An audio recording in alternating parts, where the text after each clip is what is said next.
شی پې اخیستی او یا یې ساتلی وي چاته منګی او چاته خزانې نه ده واړه ځان له خزانې ساتي هلکه دا ما ځان له په خزانه کې اچولي ته پوه شه چې دا بیا د پیسې په قدر پوهېږي نو دا مسلسل به دی څه کې ازمي حتی اذا بلغوا النکاح چې دې د نکاح عمر ته ورسېږي د نکاح عمر څومره دی نو د نکاح د عمر په باره کې خو د نورو خلکو پوره آرا دي او د هغې ډېرې نښې مخې دي خو د امام ابو حنیفه رحمه الله نه پکې د 11 او د 19 او د 15 کالونو روایتونه شته خو فتوا د امام ابو حنیفه رحمه الله په مسلک کې په 15 کالو ده چې 15 کالو ته ورسېږي نو دا بیا بالغ دی په د باندې به د بلوغ فیصله کېږي البته روح المانی والا ویلی دی چې د امام ابو حنیفه مشهور مذهب دا دی چې ان السن للغلام تمام 18 سنه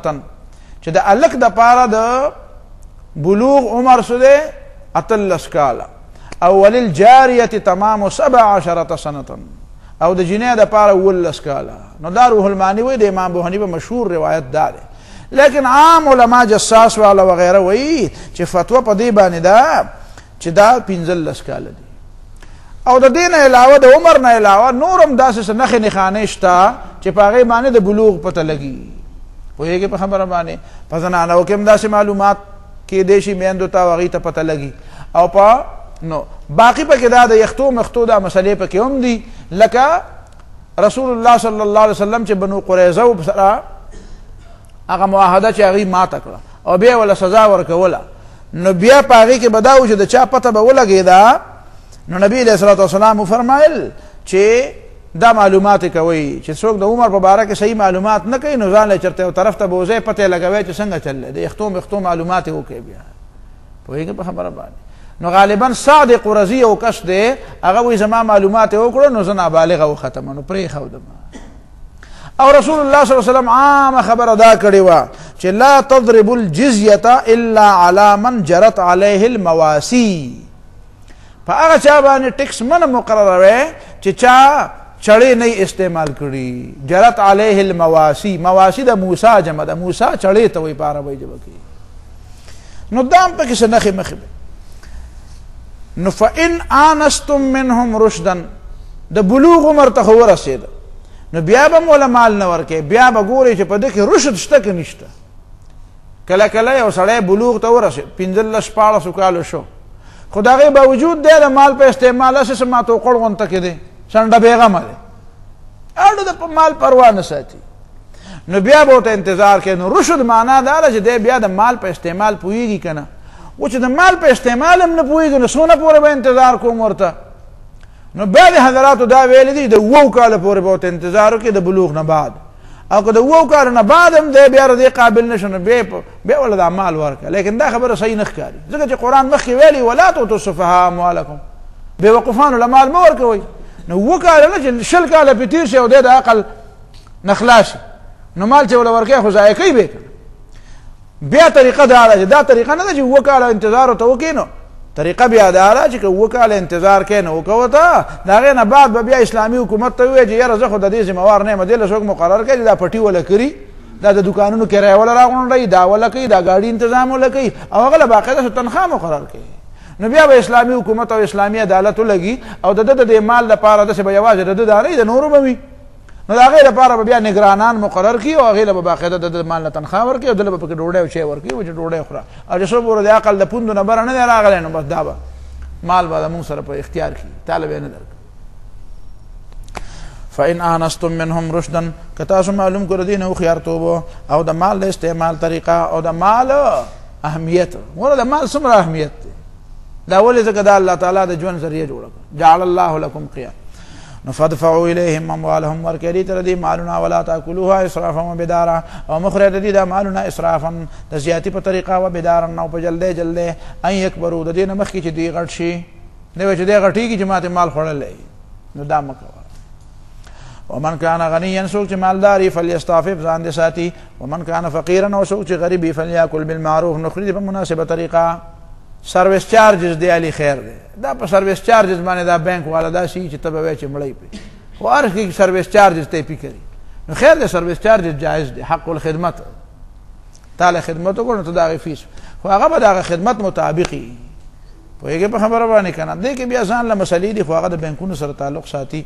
پرېږدوه دلته فاذا دفعتم الیهم اموالهم چې کله تاسو بیا دې له ورکړو د دې مالونه فاشهدوا علیهم بیا پې ګواهان مقرر کړئ چې مال ورته حواله کړې نو ګواهان مقرر کړه سبا له په دې کې بیا جګړې راځي وکفا بالله حسیبا پورا دی الله تعالی حساب کوونکی داسې نه چې په ګواهانو کې خو هر څه برابر کې خو د خدای په سره د حساب کتاب خراب وي نو اصل حساب خو به الله تعالی کوي که تاسو هیر پیر کړئ نو په هغې نه خلاصېږي بیا په دنیا کې دا للرجال نصیب مما ترک الوالدان والاقربون دا سورة نساء ده نو دالتا سعد ابن ربیع رضی اللہ تعالی عنہ په جنگ احد کې شهید شو نو داغه دوه لونه پاتې وي نو داغه بیبي رااله نبی علیہ الصلوۃ والسلام ته شکایت وکړه چې د خدای پیغمبره دا سعد ابن ربیع رضی الله تعالی عنہ استاد سره په غزوه احد کې شهید شو او داغه دا دوه ماشومان لونه پاتې شوي نو هغه ځان سره راغستې وي او وی د دغه تر چې دی د حضرت سعد رور چې دی هغه ټول مال د سعد واغسته نو چې ټول مال یې واغسته نو دا ماشومان چې د دې سره سبا سره نه نو دې سره څوک بیا نکاح نه کوي نو زه به څه کوم نو دا آیاتونه نازل شو په شي په دا د میراث مسائل راغله نو نبی علیہ الصلوۃ والسلام هغه ته وی سعد هغه رور راوغختو ورته وی چې ګوره ستا مال چې کم دی که نه نو د دې د تقسیم طریقه دا نه دا به ته ټوللې دې کې دا دوه جنکې دوه دي نو د دې دپاره بیا څه شی دي دوه سلسه دي د دې سړي نه چې کوم مال پاتې دی پایې کې دوه سلسه د چا دي د دې دوو جنکو دي او بیا چونکې د هغه بچیم دي نو اتمه حصه پکې د چا ده د دې مورې ده نو دا به تېوالی او یوه حصه چې پاتې شو نو دا مثلا دا ټول مال اته حصې شو نو په هغه اتو کې دوه سلسه چې دي اول بیا نهه حصې کو د مثال په طور چې نهه حصې شو نو په هغې کې شپږ خو به د دې جنکو شي او اتمه به پکې د چا شي هغه به د دې مور شي او دا باقي به طور تعصیب ستا شو ته عصبی د هغه رور یې نو دا ستا شو نو دا طریقې ورته وویله او بیا د هغې نه بعد د میراث احکام را د میراث په احکامو کې د ټولو نه بنیادي څه خبرې دي دا خو ډېر اوږد او تفصیلي مضمون دی او ګرانم دی او اسانم دی خو بهرحال دلته قرآن مجید فرایض بیانوي په دې کې دوه درې مسلې چې دي هغه بنیادي حیثیت لري اوله خبره خو دا ده چې سړی مړ شي نو د ده هغه مال چې هغه د ده مال و د مرګ په وخت کې د ده سره و د ده په ملکیت کې و او د بل چا حق د هغې په ذات پورې متعلق نه و نو په دې کې به بیا میراث جاری کي په دې کې د میراث د جاری کېدو نه مخکې د ټولو نه اول د ده کفن او دفن دی د ټولو نه اول به د ده د مال نه څه کېږي د ده کفن او د ده د قبر او دا مسلې به جدا که د قبر دپاره ځای خرڅېده ابر د پیسو نه اخیستی کېږي کفن به د پیسو نه اخیستی کېږي که مثال په طور باندې نور صابون مابونو د لمبولو دپاره هغه به د دې نه اخیستی کېږي نو دا خو اولنی حصه شو د کفن نه بعد بیا دویم نمبر شی چې دی نو هغه بیا دین دی دین چې د دې سړي نه بعد په دې سړي باندې قرضونه څومره قرضونه چې دي هغه به ټول د هغې نه ورکړی شي د هغې نه بعد بیا وصیت دی چې کوم د هغې نه پاتې شو نو بیا دې سړي ته حق حاصل دی چې دی په درېیمه حصه د مال کې څه وکړي وصیت نو په هغه ثلث کې به وصیت د هغه وصیت کې فرض کړه د ده و د ثلث نه کم یا ثلث و چې دا پکې جاري شو د هغې نه بعد چې دا کم مال پاتې شو نو په دې کې به بیا اوس څه کېږي په دې کې به میراث جاری کېږي په دې کې که لږ پیسې پاتې وي که ډېرې پیسې پاتې وي په دې کې به میراث جاری کېږي په دې میراث کې بیا د ټولو نه اولنی شی چې دی هغه ذوي فروض دي چې د چا حصې قرآن مقرر کړي دي نو قرآن مجید د چا حصې مقرر کړي دي د پلار حصه مقرر ده د مور حصه مقرر ده د لونو حصه مقرر ده د مور حصه د ښځې حصه مقرر ده د خاوند حصه مقرر ده نو دا پکې هغه ذوي الفروض دي او قرآن مجید کې دا رتبه وی دې نه بعد چې د دې ذوي الفروض نه بعد نو بیا د هغې نه پس بیا عصبات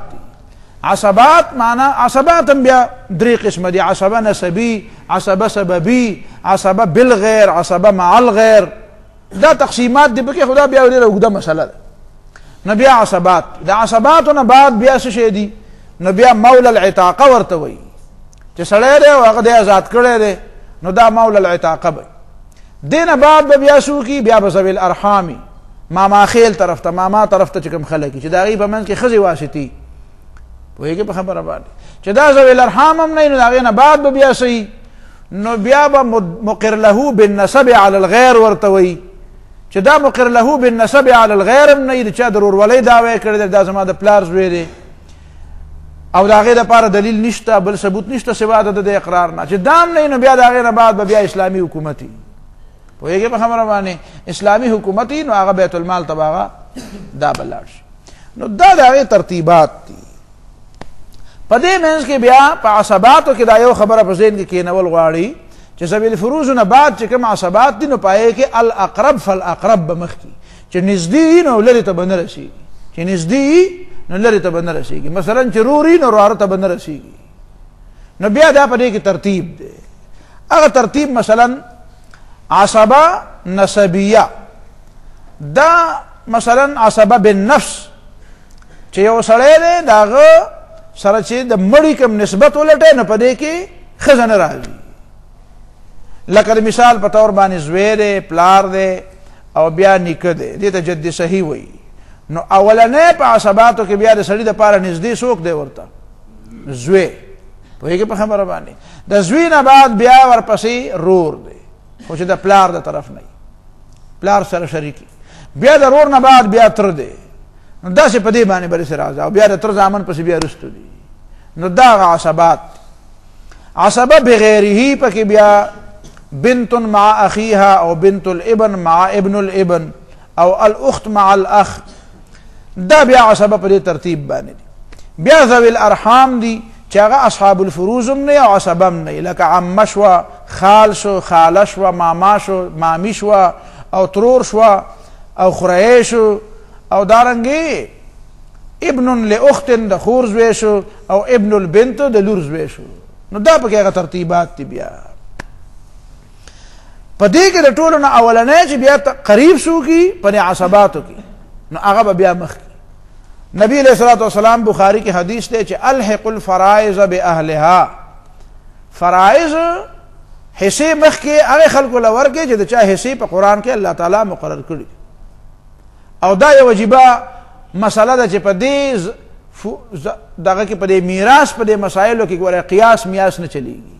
خبره باندې پوه باقي چې کوم احکام شرعیه دي کنه د هغې مآخذ څلور دي کتاب الله دی سنت دی قیاس دی پوهېږه په خبره اجماع ده د دې مآخذ فقط څه دي دا درې دي قیاس پکې نه چلیږي یا اجماع کتاب الله دی یا سنت دی او یا اجماع ده بس په دې کې قیاسي سره قیاساتو سره په دې کې مسلې نه ثابتېږي نو دا یو څو خبرې په دې کې نو بیا د بخاري روایت پکې په ذهن کې یاد ساته چې الحق الفرائض باهلها فما بقي فهي لاولى رجل ذكر فرائض والا به ورکې او بیا چې څوک نږدې پاتې نو هغه له به ورکې الاقرب فالاقرب القربى تحجب البعد چې کوم نږدې وارثان نو هغه به د هغه لرو دپاره حاجب جوړېږي ځکه خو به ته ګورې چې د مور حصه کله بچي نه نو زیاتی او چې کله بچي نه بیا د مور حصه کمیږي نو دا کله کمیږي دې ته حجب نقصان وایي کله به حجب حرماني کله به حجب نقصاني دا پکې یو مسله ده بیا په دې میراث کې یو مسله دا هم ذهن کې اچول غواړي چې بعضې سړی د میراث نه محروم وي لکه قاتل به د میراث نه محروم وي لکه چې اختلاف د دین پکې نو هغه د میراث نه محروم وي غیر مسلم به د مسلم میراث نشي وړی لکه اختلاف د دین او د داري پکې یو په هندوستان کې دی بل په پاکستان کې دی نو دا به د میراث نه بیا یو بل وسي محرومیږي به نو دا پکې هغه تفصیلات دي او باقي خو د قرآن مجید هم دغه نصب وایو للرجال نصیب مما ترک الوالدان والاقربون د سړو دپاره هم حصه د هغه مال نه چې پرېښودي پلار او مور او رشته دارانو وللنساء نصیب او د ښځو دپاره هم حصه ده مما د هغه مال نه ترک الوالدان والاقربون چې پرېښودي پلار او مور او خپلوانو مما د هغه مال نه قل منه چې لږي د دغه مال نه او کثر او که ډېرې داسې نه چې بس دا خو لږ دی مړه نو زه به یې والم او هیله د ما پوره کېږي او که نه زه هسې پکې مشر یم او تاسو نور ګزاره وکړئ نه نه علماو لیکلي دي چې یو ګز کپړی که نه یو ګز کپړی او لس وارثان نو یا خو دا ده چې یو بل باندې خرڅه را خرڅه کړي که نه نو تیلی دې تې وباسي داسې دې تې سیرې دې کړي داسې په دې باندې لس ټوکړې دې جوړې کړي دا داسې مال دی دا میراث یو داسې حق دی چې دا په سړي پورې نښتی ته به خبر نه او ستا په اکاونټ کې به جمع شوی دا داسې کمپیوټرایز غوندې سسټم دی په خپله د کمپیوټر له یو پروګرام ورکړی دی نو په خپله په تا پسې بیا ګټه درلیږي نو دارنګې دا هم داسې سسټم دی چې سړی مړ شو او ستا په میراث کې کوم حق و نو که ته غواړې او که ته نه غواړې خدا په تا پسې حساب شو دا ستا شو پاتې شو دا خبره چې ښځو دپاره پکې حصه نیمه ده نو تا ته مایې د هغې خو یو خاص وجه ده ځکه چې سړی چې دی په هغه باندې ذمهدارۍ زیاتې دي او په ښځو باندې ذمهدارۍ کمې دي د کور خرچه به څوک کوي دا به سړی مهرونه به څوک ورکوي نو دا به سړی کوي نو ما ته یو ساده مثال ویلی چې یو سړی مړ شو او د هغه مثلا یو زوی پاتې شو یوې لور په لور هېڅوک هم نشته نو میراث به دا دواړه والي که نه او مثلا د ده سره 1.5 لاک روپۍ پاتې شو د ده 1.5 لاک روپۍ وي نو 1 لاک روپۍ چا واغستې د هلک او 50,000 چا واغستې دې جنۍ واغستې او دا دواړه ناواده دي فرض کړه بیا بله ورځ به د هلک ځان له واده کوي که نه به کوي نو چې واده کوي نو مثلا دی به 50,000 روپۍ 50,000 روپۍ د په واده باندې به لګي کم از کم دا خو ما کم از کم ویلې که نه په 50,000 روپۍ باندې چېرته نن سبا واده کېږي خو ما خو مثال ویم نو دی چې واده کوي نو د ده دا 1 لاک روپۍ به څومره پاتې چې دی واده وکړي او ډولۍ کور ته راوړي په دې 1 لاک کې به ستاسو په خیال څومره پاتې څه به پکې پاتې نه بیا بله ورځ د ده دا خور چې 50,000 روپۍ ورسېدې د دې به م واده نو دا چې په ډولۍ کې هلته یو سي نو خپلې 50,000 روپۍ خو به ورسره وي که ځان له به څه جامې مامې او څه اخیستې یا جدا خبره ده خو دا 50,000 روپۍ خو به اکثریت د ده سره وي او هلته به ول هغه خاوند څونه مهر ورکړي فرض یې که چې 1 لاک روپۍ ول هغه مهر ورکړي نو د دې سره په دې خپله بټوګۍ کې څو روپۍ دي وسه نو واده د دم وشو او دی کړنګل لذي دی او واده د هغې م وشو او د هغې سره په جیب کې څه دي 1.5 لاک روپۍ دي ورسره نو ګټه چا وکړه نو دا مه وایه که نه دا خو الله تعالی یو نظام دی سړي باندې د مهر خرچي دي سړي باندې انفاق دی دی به بیا کاروبار کوي دا چې سبا له بیا ماشومان بچي د هغې علاج د هغې خرچه د هغې تعلیم او بیا هغه له ویزا اخیستله او دوبۍ ته لېږله نو دا ټول د چا ذمهداري ده دا ټول د سړي ذمهداري ده نو ځکه په دې کې الله تعالی دا حصې کمې او زیاتې مقرر کړي په دې پښتو پوهېږې که نه پوهېږې دا تاسو سره څه زیاتی نه دی کړی دا مطلب شو واذا حضر القسمة اولو القربى چې کله تقسیم ته حاضر شي خپلوانو والیتاما او یتیمانانو اوس مال تقسیمیږي میراث او هسې خلک راله یتیمان او داسې ودرېدل ورسې ورته ګوري چې ورکه دا څه کوي نو خیر دی دې له پکې داسې د سر څه شی ورکوي دومره چوچن مزاج یې د ځانه مه جوړوه چېرته داسې کم قیمت والا څه شی د ټولو وارثانو په خوښه باندې هغې له پکې دا ورکوي چې یاره دا والا او نوره حصه خو پکې ستا نه رسېږي او چې هغه وایي چې یاره دا ځمکې تقسیمېږي نو که چېرته د یو کور ځمکه پکې مال هم راکړي نو ته وایې دا خو د وارثانو حق دی چې چا ته خپل حق میلاو شي که هغه تاله درکوي نو در به کوي خو د سره خو موږ تاله دا نشو درکولی ځکه دې د ټولو حصه ده که ټول وارثان په دې باندې راضي نو بیا صحیح ده ور دي کړي وله په دې کې څه دي میراث نه دي د خپل جیبه ورکوي نه هم دی وله ورکوي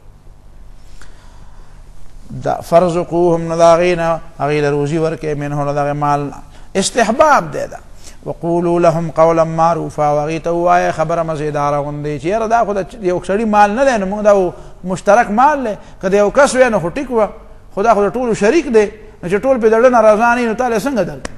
او د چا د ډه پته خو نه لګي چې د ډه نه به یو سړی رضا یا به نه رضا وليخشى الذين لو تركوا من خلفهم ذرية ضعافا دا د وصیت خبره ده یو سړی دی او هغه وصیت کوي نو په وصیت کې خو مثال په طور باندې په 1/3 کې سړي ته حق حاصل دی خو دا وصیت کوونکی کله کله زیاتی وکړي د ده دومره څه پاتې نه دي نه دا کور دومره غټ پاتې دی او نه دومره غټ پټی شته او نه سره دومره مال او دولت شته او نه چې دی د چا لپاره وصیت کوي هغه دومره مجبور او محتاج دی د خپل بچي دي یا رونه دي تربوران دي عزیزان دي او هغه د ته پته ده چې یاره دا مال خو دې ته پاتې کېږي نو راشه چې دی په دې پوه دی نه هلکه وایي دا دومره پکې دله ورکوي او دا دومره پکې دله ورکوي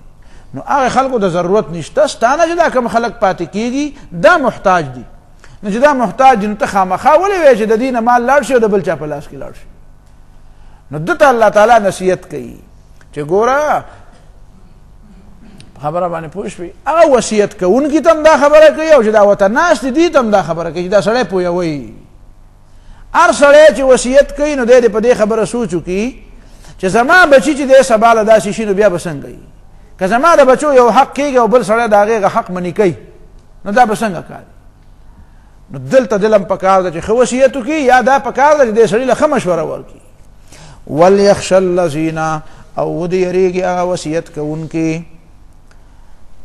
لو ترکو من خلفهم چې چې دی کدی پریدي د خپل ځان نرستو ذریه ضعافا بچی کمزوري خافوا علیهم چې دی یریږي پاغي باندې نفلیتقوا الله ندی دی الله نو یریږي وليقولوا قولا سديدا او دی خبره وای مضبوطه د دلیل په لحاظ چې مثلا سړی وصیت کوي او دی وته خواته ناشته نو پکار دا چې د خپل بچو خبره په دماغ کې راولي نو دته وای چې ګور استاد بچی چې دی د تانه پاتې کیږي نو د مال د څه نه دی نو خامخا ولي یو ځای ته بل ځای ته خبره کوي پکار د خپل بچی دی چې درنه پاتې کیږي نو دی لپاره پرې د ادارې دی شي ځکه چې دا بیا سباله بل تلاش نیولې او غریبان او محتاجانی نو په خپل بچو لري د راولي د دې په ځان راولي چې یره که زه وصیت کوم نو زما د بچو به څنګه صورت حالي نو دته د هغه خبره وکړي چې کوم د خپل بچو د پاره ضروری ګڼي دای مطلب خجی د وارثانو خیال دی وساتي او که چرته مالداري مثلا یو سړی دی ډېر مالدار دی او کارخانې دي او میلونه دي او مربي دي او ځمکې دي او جایدادونه دي او دوکانونه دي او مارکیټونه دي او هغه وصیت نه کوي یاره د ما خو دا دوه بچي دي بد دا غریبانان ایله د دیو کار په برابر شي نو هغه چې کوم کسانو سره خوا کې ناست دي دی ورته ووایي چې ظالمه داسې مه کوه کنه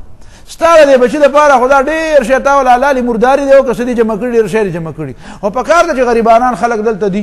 ستا په دې کلي کې ستا په دې خپلوانو کې غریبانان دي یتیمانان دي مسکینان دي بېوسه بېکسه سرتور دي بربڼ نهر دي خپیابله دي مقروض دي قرضداري دي سرسوره نشته نو بیا دې ته وشي نو داسې ترغیب دی وله ورکي نو قولا سدیدا کې دا دواړه خبرې شامل دي چې هغه خپل بچي ناری او بل مړی نو ته نه د خپل بچو خیال وساته او چې هغه بچو دپاره دومره زیاته پرېږدي چې بل سړی چې دی د هغه حق پکې نو ته وایي چې نه وکوله وصیت تا له په 1/3 کې وصیت جایز دی نه پکار د غریبانانو دپاره پکې هم څه وکړه ټوله خو ستا په دې بچو نه ده پوره نو دا د قولا سدیدا دا معنا ده فليقولوا قولا سديدا ودي وی خبره یو مضبوطه د دلیل په لحاظ سره دا مطلب شو ان الذين ياكلون اموال اليتامى ظلما بشکا کسان چې خوري مالونه د یتیمانانو په ظلم باندې په زیاتی په طریقه ځکه زیاته داري کنه داغه د خوخه نه بغیر الی هغه په خوخه نه خوخه سپويږي او هغه ماشوم دې کته ته جاله کستا پټه لخنه ده او د مالا پټه ډېر خله او د آوی او د ځمکې د اوبو لاندې چې دا ډېر ښه نه وي چې ته اوبه به ویشي او زما په هغې اوبه نشته دی نو په باران اوبه کېږي هغه ډېر ښه دی نه به ورته وایي چې او کاکا هغه ته واله او دا بل مال راغله دې نه څه خبر دی پوهېږې په خبره باندې لکه زمونږ دا چې دا خویندو خورلنو لیسې نه ورکوي که نه نو ما یو ځل لاجیاباد کې تپوس وکړو په تیمرګره کې تپوس مې وکړو دا ولې نه ورکوئ نو هغه راته وایي دا خویندې خورلنې بیا زمونږ کره راځي په اختر شو قدر کې نو مونږ له غونځاخي کوو نو ما ورته دې ټول اجیابات له به زه غونځاخي کوم او دا ځمکې ماله راکړئ وایي هوښیاره په غونځاخو باندې ځمکې ورکوي په غونځاخو ما تاسو د اجیابات په اختر کې ټول راځئ یو دړی هر کور غونځاخي په ما شو او دا ټولې ځمکې په ما پسې ولیکئ د خور نه ځمکه والم دا بیا نو ته دومره نرې په دې باندې پوه شې دومره بیکاره دا نرمې درته د استهزاء نه وي چې ته خور له په شوقدر او په اختر کې غونځاخي نه شي کولی نو د هغې دپاره ته ځمکه ګیره کړه د هغې دپاره ته حق ګیر کړه زه کله کله دا خبره کوم او دا مې هلته هم کړې وه بار بار په ترجمه کې کوم دلته به مې مخکې یا کړي یا به نه اوس بیا کوم چې یو هغه ډاکو دی چې ټوپک او تماچه ورسره او تربوزه کې والی او د شپې په ګنو کې او په جوارو کې ناسي او خلک پې ورشي او ډاکه وکړي نو دا خو کم از کم نر خو دی په جوارو کې د شپې کول آسان کار نه دی او خپل مرګ هم پکې ني او کله کله پې پولیس راشي نو ګیر هم کي خو د ده نه غټ بېغیرته ډاکو دا دی چې د خپلې خور میراث هضم کوي د خپل رور هغه میراث هضم کوي دا بېغیرته ډاکو دی دا ډاکه هم کوي او دا بېغیرت هم دی ځکه دی په کمزوري ورغی خور غریبي او خور ته وایي چې رورولي کې که دا دی نو هغې ته پته هغه وایي چې اوس رورولي به څنګه اوس وایي نه خو نالي ما ورته ویلي دي نو تا وله ورکړه ته لاړ شه په عدالت کې به هلته ولیکه څنګه چې تا په ځان پسې لیکلی دی لاړ شه هلته یې ولیکه او که دا بیا عدالت ته لاړ او په تا پسې یې ولیکه نو بیا یې واله خو ته به ورته دا نه وایې چې رورولي در سره پرېږدم رورولي خورولي کې که ځمکه هلې نو هغه په کار ده چې تا ته ووایي چې ته رورولي خورولي کې که ځمکه هلې پوهېږې په خبره باندې نو ته هغې ته دا وایې په کار ده چې هغه تا ته دا ووایي رورولي خو ته چونکې سړی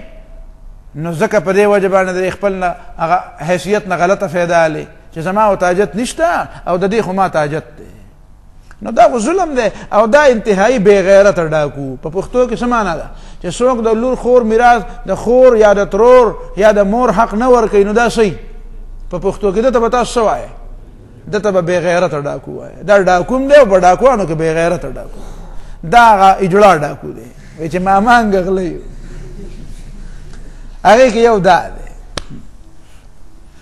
خجی دا مطلب شو ان الذين ياكلون اموال اليتامى ظلما بشکا کسان چې خوري مالونه د یتیمانو په ظلم باندې انما ياكلون في بطونهم نارا دی وردن نکی د خپل خېټو ته ور د جهنم وسيصلون سعيرا او دی به یقینا ورنه نوځي ګرم اور د جهنم ته. او دا په کلمه لاجی سه بجی سه مشیو لکه په خیرات مو کیو حاجی نو ته د شي نه خیرات. یوصیکم الله فی اولادکم وصیت کوي او حکم کوي الله تعالی تاسو ته په باره د اولاد تاسو کې للذکر مثل حظ الانثیین چې د یو نر د پاره په شان د حصې د دوو ښځو دی. ګوره د دوو ښځو هغه حصه اصل او د نر د په هغې باندې قیاس داسې نه چې د نر شته او د ښځې پکې نشته. خو د دغه پلار اولاد دیم دی او دیم دی. ولې تا چې ته څه خدای له څه کوداله والې وه چې ته یې نر پیدا کړی چې ستا پکې ډېر ده او هغې چېرته کې څه کار نه و کړی ځکه یې جنۍ پیدا کړې ده. نه نه خو امتحان دی. څوک یې هلکان پیدا کړي څوک یې جنکۍ پیدا کړي. نو په دې کې د دې څه غلطي شوه چې هغې له به نه میلاوېږي او تا له به میلاوېږي. خو د دغه پلار میراث دی پلار ستا هم دی او د هغې مثال فإن كن نساء فوق اثنتين اوس سړی مړ شو د هغه دوه لوڼه دي یا د دوو نه زیاتې دي نو دې له به څونه میلاوېږي 2/3 او دا باقي نو باقي لکه څنګه د صاد بن ربیع چې هغه دی سیو ورور موجود نو هغه غرور واغسته او چې مور یې ونه اتمه پکې مور واغسته باقي به د باقي وارثانو شي. او که یوی نو بیا د هغې دپاره نیمه ده. فإن كن نساء که چېرته کې وې دا ښځې چې د دې سړي نه پاتې شوي دي فوق اثنتین دوه یا د دوو نه د پاسه دوه او یا د دوو نه نو فلهن ثلثا ما ترک دې دواړو ته به میلاوېږي 2 ثلثه د هغه مال نه چې د کوم پرېښودي. وإن كانت واحدة او که چېرته کې دا یوی سړی دی او د هغه نه یوه لور پاتې شوه نو فلها النصف نو دا مال د دې نیم دی. نو که مور یې ونه اته به به هغې له ورکړي که بیا پسې نور څوک نه و نو هغه عصبات به یې والي. او که چېرته سړی پاتې شو د هغه یو زوی پاتې شو ګوره چې لور وه نو د هغې مال نیم شو. او که سړی مړ شو د هغه صرف یو زوی پاتې شو نو دی به د ټول مال وارث وي. دی به بیا د ټول مال صحیح وارث به وي. خو بعد الفرض ګوره بعد الفرض معنا دا د مور حصه به نه علي که د مور خو به پکې اتمه کېږي که نه د مثال په طور یا لکه سړی مړ شو زوی پاتې دی خو ښځه هم پاتې ده که نه نو ټول مال به هلک نه علي که نه ټول مال به هلک علي چې بعد الفرض چې په دې کې د فرایضو کومه ذوي الفروض نور موجود لکه مور موجود ده نو مور خو د ذوي الفروض نه ده که نه نو د هغې چې اتمه وشي نو د هغې نه بعد به ټول مال دی بیا والي. دا مطلب ولأبويه لكل واحد منهم السدس او د مور او پلار د دې مړي د پاره د هر یو د پاره شپږمه ده مما د هغه مال نه ترکه چې د پرېښودی ان کان له ولد که چېرته کې د دې سړي بچي که بچي نو د پلار هم شپږمه او د مور هم سیمه شپږمه او باقي د بچو دا هغه ذوي الفروض شو. نو که هغه بچی یې وي نو ټول مال به والي که لوري نو نیم به والي. دا فإن لم يكن له ولد که د دپاره اولاد نه وورثه ابواه او د وارثان مور او پلاری فلأمه الثلث نو د مور دپاره بیا درېیمه ده. ګوره چې بچي وو نو شپږمه وه او چې بچي نشته نو د مور حصه اوس څه شوه زیاته شوه نو فلأمه الثلث د مور دپاره درېیمه شوه. او دا باقي چې بیا نور ذوي الفروض نه نو دا بیا د پلار دپاره بیا هغه ثلثین بیا د چا شو هغه بیا د پلار ورسېده. فإن كان له إخوة که چېرته کې و د دې مړي دپاره رونه خویندې فلأمه السدس رونه نو بیا د مور دپاره شپږمه ده. د مور هغه حصه بیا د ثلث نه چېرته راله شپږمې تراکمه شو ځکه چې څوک دي د دې رونه ګوره رونو ته څه میلاوېږي نه خو د دې رونو په وجه د پلار حصه زیاته شوه چې سړی مړ شو رونه هم دي مور هم ده پلار هم دی نو د ده په دې مال کې به د دې رونو حصه رسېږي وایي نه ځکه چې پلار یې څه دی ژوندی دی خو د مور هغه حصه د درېیمې نه څویمې ته راله شپږمې ته راله هغه باقي ټولې حصې د چا شوې د پلار چې پلار موجود دی نو رونه رستو دي بیا دا خو من بعد وصیت یوصي بها او دین پس د هغه وصیت نه چې د وصیت کړی او یا پس د هغه قرض نه. خو قرآن وصیت مخکې ذکر کوي او قرض رستو ذکر کوي خو عملا به قرض مخکې او وصیت به صحیح رستو آباؤکم و ابناؤکم ستاسو پلاران او زامن لا تدرون تاسو ته پته نشته ایهم اقرب لکم نفعا چې کوم یو په دې کې نږدې دی تاسو ته په فایده کې فریضة من الله دا مقرر فریضه ده د الله تعالی له طرف نه ان الله کان علیما حکیما بشک دی الله تعالی عالم او حکمت والا ولکم نصف ما ترک ازواجکم او تاسو ته به ملاویږي نیم دا غمان نه چې پرېښودي ستاسو بیبیانو ان لم یکن لهن ولد که د هغوی دپاره بچي نه وي د دې خاوند نه یا د بل خاوند نه خو د ښځې په مال کې ولکم نصف ما ترک ازواجکم د ښځې په مال کې د خاوند څومره رسیږي نیمه رسیږي که د دې ښځې څه نه و بچي نه و فإن كان لهن ولد که د دې دپاره بچي و فلکم الربع نو تاسو ته بیا څلورمه ملاویږي مما د هغه مال نه ترکنه چې دوی پرېښودي من بعد وصیت پس دا وصیت نه یوصین بها چې دوی پې وصیت کړی او دین پس د قرض نه ولهن الربع او د دې ښځو دپاره به څلورمه حصه د ښځو دپاره به څیمه حصه څلورمه حصه وي مما د هغه مال نه ترکتم چې تاسو یې پرېږدی ان لم یکن لکم ولد که ستاسو دپاره بچي نه وي یا په د دې ښځې نه یا د بلې ښځې نه فإن كان لكم ولد که تاسو دپاره اولاد مي نو فلهن الثمن بیا به د اولاد په وجه باندې د مورې سره کمه شي د هغه ښځې حصه به څه شي او که ښځه یوه ده نو اته به او که دوه دي نو څو هغه اتمه به پې بیا څه کوي څلورمه نه شپاړسمه څلورمه خو ډېرېږي اتمه ډېره که څلورمه زر وایه څلورمه ډېره یو اتمه څه کمه یا اته ډېرې اتمه کمه وي پوهېږې په خبره نو بیا به چې دوه ښځې نو بیا به د یوې یوې ښځې څیمه رسي شپاړسمه هغه اتمه چې په نیمه کې نو څیمه به شي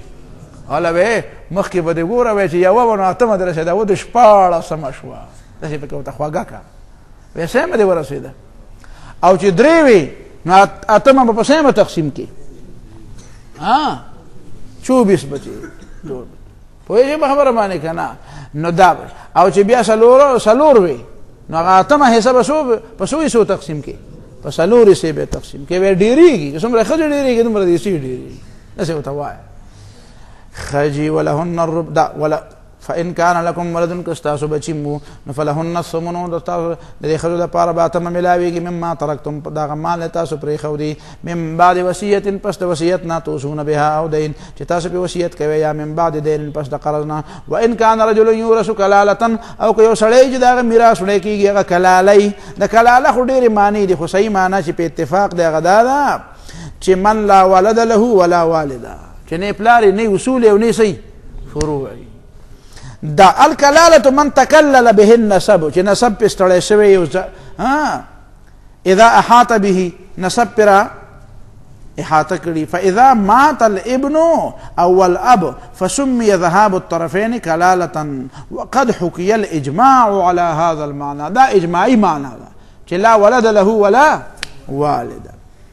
دا مطلب شو وإن كان رجل يورث كلالة او که یو سړی چې هغه کلالی د هغه میراث وړی کېږي او امرأة یا ښځه کلالی هو له اخ او اخت د دې ورور او یا خوري خو ګورې دا کمی صرف د مور نه د پلار نه نه دلته اخیافي وایي ښه دلته چې دا کومه میراث بیانېږي دا اخیافي رور دپاره بیانېږي هلته وروسته چې په آخر کې بیانېږي هغه د اعیاني او د علاتي دپاره بیانېږي اعیاني علاتي دې ته وایي چې پلار ورسره شریکي د پلار نه یي نو که د مور نه وي نو بیا اعیاني شو که د مور نه نه خو صرف د پلار دی نه بیا ته علاتي شو خو دلته چې دی دې ته اخیافي وایي اخیافي معنا دا ده چې د دې سړي دا مور ده او دا مور بیا بل چا په نکاح اخیستی ده نو د هغه نه د نور بچي شوي دي نو چې نور بچي شوي دي دا بیا ردرونه دي د مور یې دي او د پلار یې نه دي نو دا کلاله چې نه پلار شته او نه زوی شته خو د دوی ورور یا خور شته چې څه دی یوازې د مور نه دی او د پلار نه دی نو فلکل واحد منهم السدس دی هر یو ته بیا شپږمه حصه ملاویږي